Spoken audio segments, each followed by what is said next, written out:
And Dr. Jackie Blue. I'm pleased to speak to the first reading of the Human Assisted Reproductive Technology Storage Amendment Bill.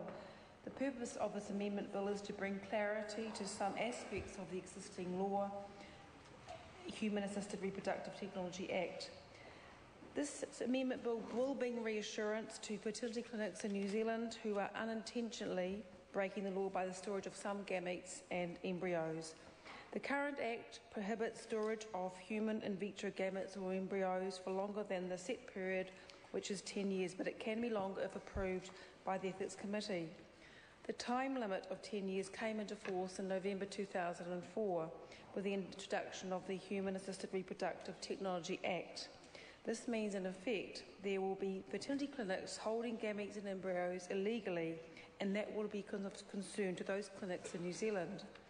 Clearly, that is not an intended consequence of the current Act, and this amendment bill will rectify the situation.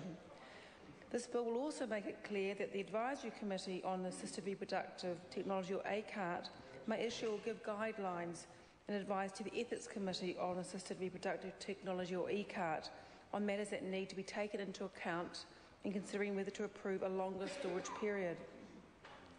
I would like to acknowledge the important work of both ACART and ECART committees.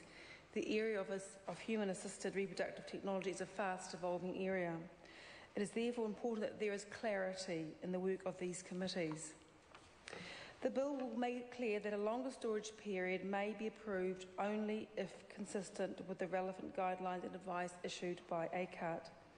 Mr. Speaker, this bill will in effect give greater certainty to these ethics and advisory committees about their respective roles in making decisions around storage periods. This will be reassuring to the fertility clinics who are unintentionally breaking the law. I'd like to acknowledge the important work that fertility clinics do and provide in New Zealand.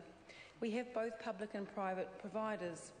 The rate of infertility in New Zealand is steadily increasing each year, and it is estimated that 1 in 5 couples trying to conceive will experience infertility problems at some stage, and a significant number of those couples will need assisted reproductive technology.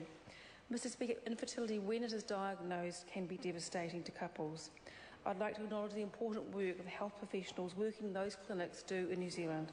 I commend this bill to the House.